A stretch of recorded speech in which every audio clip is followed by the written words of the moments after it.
Good evening. You are tuning in to AWANI Tonight with me, Cynthia Ng. A vaccine boost to fight COVID-19, but what's the plan for undocumented migrants? And shut for business for almost a year, when can cinemas resume? That's coming up.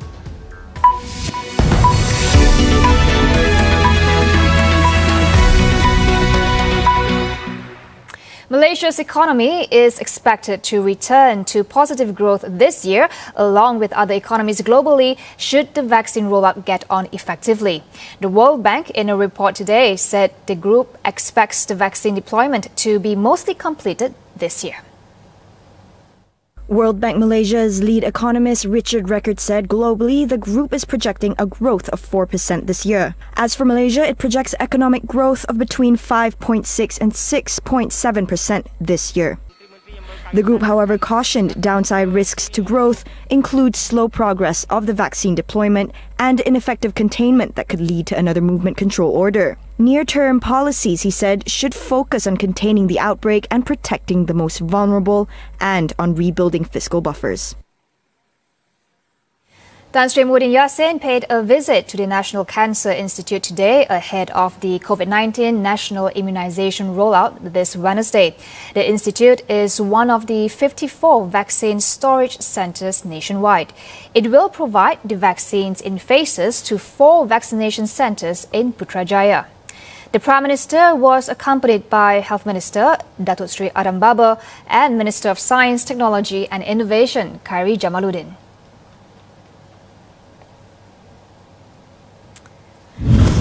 Under the National COVID-19 Immunization Plan, the government ensures all undocumented migrants will be vaccinated. But do we have a clear plan to vaccinate them, and will they come forward to be vaccinated? Here to comment on the issue is Dr. Tharani Loganathan, University Malaya's public health specialist. And the plan is very inclusive. It includes non-citizens. And the justification for inclusion of non-citizens are also very clearly stated. Unfortunately, right now, we do not know what are the government's plans for the rollout and how they are going to actually target non-citizens. Communication is really important. So especially for, for an issue like vaccination is extremely important, both for citizens and non-citizens. Trust needs to be established. The government needs to speak with one voice. Okay, we need a whole of government approach. And as you know, there are many ministries involved in vaccination and COVID actually and migration. So you have MOSTI, you have Ministry of Health, you have Ministry of Home Affairs. The entire government must come out with one voice and to tell the same story. It needs to be unified. Dr. Tharani suggests a few ways in which the government can be more inclusive towards the group moving forward. Government should consider an amnesty program. So the migrant workers who come in or non-citizens who come forward, have a chance to get the vaccines, get treatment and so on without fear of any action against them. So if that is in place, I think non-citizens will not be so worried coming forward. Another good thing is to work with partners. So there are community leaders and NGOs out there who are quite established, and we also have NGO clinics and so on who could be good providers for services. Migrant workers may not actually understand the need for being vaccinated. In fact, they might actually fear authority more than wanting to come forward for vaccination because they may not see the benefits. So we really have to work on communication. We need to make sure that the messaging is right. In 2 days, the first COVID-19 vaccine will be administered, kickstarting Malaysia's biggest immunization program. Tonight on Consider This, we speak to former Health Minister Datuk Sri Dr. Zulkifli Ahmad about ensuring checks and balances on the vaccination rollout. Malaysia Kini Editor-in-Chief Stephen Ng and Klang Member of Parliament Charles Santiago are being investigated for comments made after the federal court found the news portal guilty of contempt last Friday. Investigation papers under the sedition and multimedia laws have been opened on both Ng and Santiago. Police told Malaysia Kini that 2 separate police reports were lodged against them by the same individual from an NGO based in Gurun, Kedah yesterday. On Friday, Malaysia Kini was fined 500,000 ringgit for a contempt of court for comments left by readers on the news portal against the judiciary. Santiago, in response to the investigation, said he should be able to express his views and concerns about the verdict without fear of contempt or police reports. 2 months into the movement control order, all but a few sectors remain shut, including cinemas. In 2020, the sector had lost 500 million ringgit in revenue, a 90% dip from the year prior. What is the future of cinemas in Malaysia and what will it take for the sector to go back in business? We speak to the CEO of Golden Screen Cinemas, Mei Lee. There hasn't been any kind of cluster, COVID cluster that has been associated to the cinemas locally whilst we were open, when we were allowed to open, nor globally. Some of the countries like Korea and Japan, they have never closed, right? They continue to be open and they've got millions and millions of moviegoers going to the cinemas over this 1-year period, but there's never been a single COVID or cluster or whatever it is that is associated with the cinemas. So the cinemas, we have been asserting that yes, it is in an enclosed environment, but because of all the SOPs and there's very minimal interaction in the cinemas, it is very safe to go and watch a movie compared to your other entertainment outlets. Ko said once allowed to operate, the cinemas are ready to strike back with many new contents of both local and international. Right. In fact, I think there will be too many titles chasing too few screens actually, right? And talking about local movies, there have been quite a few that have been completed but waiting for the cinemas to open.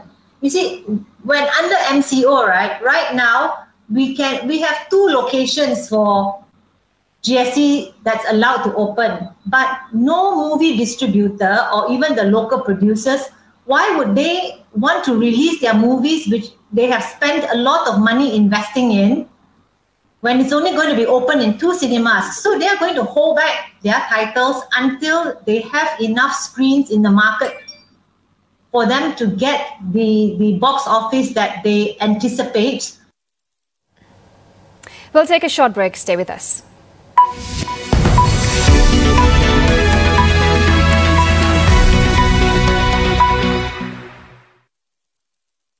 Astro Tutor TV mengucapkan selamat menduduki peperiksaan pada semua calon SPM. Selamat menjawab soalan SPM. Semoga cemerlang dalam menjawab soalan. Do the best you can. Berikan yang terbaik. Selamat maju jaya.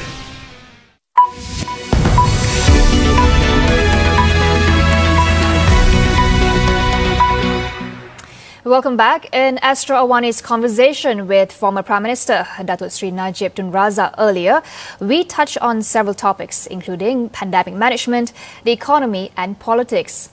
As political parties gear up for the next general election, is UMNO open to fresh ideas and leadership?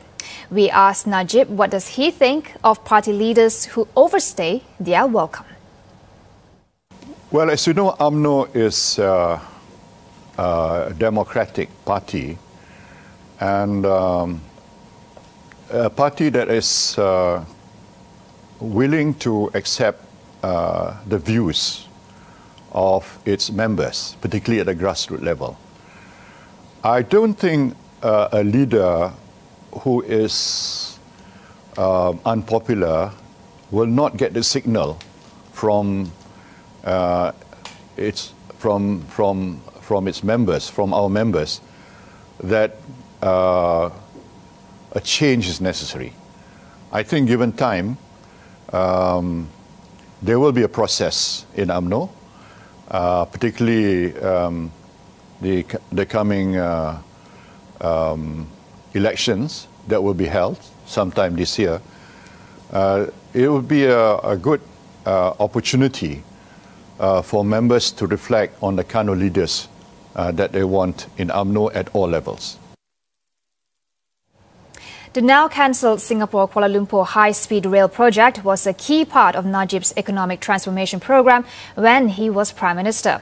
We asked him how he feels about the project being shelved. People want to move, connectivity, speed. Speed is time, time is money. So people can live in Malaysia. Singaporeans can live in Vision Valley and then commute to Singapore on a daily basis. Can you imagine the impact of that kind of synergistic relationship to the Malaysian economy? The defence team of Datuk Seri Ahmad Zahid Hamidi has been told to advise him to refrain from attending meetings at least a week before his trial date.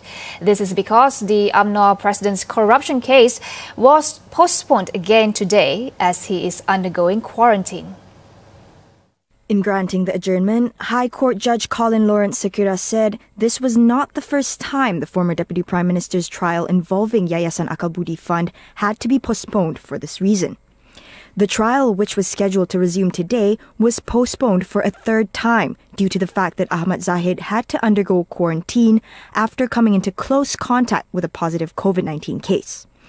Earlier, Ahmad Zahid's counsel, Hamidi Muhammad Noor, told the court that his client was unable to attend court today because he had been issued the Home Surveillance and Observation Order, HSO, which requires him to undergo home quarantine for 10 days starting February 21st. The court then fixed March 4th for the trial to resume. The prosecution is scheduled to call Malaysian Anti-Corruption Commission MACC investigation officer Fairul Rafiq Hamiruddin as the next witness in trial. On to international news. 3 weeks after seizing power, the junta has failed to stop growing protests around the country. Tens of thousands of anti-coup protesters rallied across Myanmar again today, despite the junta threatening to use lethal force on protesters. Tensions are soaring after the death of 3 demonstrators over the weekend, including a young woman who died from bullet wounds at an earlier rally. Meanwhile, United Nations Secretary-General Antonio Guterres condemned the use of deadly violence in Myanmar and urged the military to stop the repression immediately and release prisoners. U.S. plane manufacturer Boeing has recommended grounding of some of its 777 fleet around the world after one of its planes suffered an engine failure on Saturday. In the incident, a United Airlines flight had to make an emergency landing at Denver International Airport after its right engine blew apart just after takeoff. The U.S. Federal Aviation Administration is ordering emergency inspections of some Pratt & Whitney PW4000 engines that power some Boeing 777s. United Airlines and Japan's 2 main airlines have stopped using 62 planes. Korean Air says it will ground 6. In total, Boeing said 128 aircraft with the same engine as the Denver plane should be grounded. That is all we have for you on AWANI tonight. Get the latest news updates on COVID-19 and COVID-19 vaccines from astroawani.com and Astro Awani app. I'm Cynthia Ng. We'll see you tomorrow.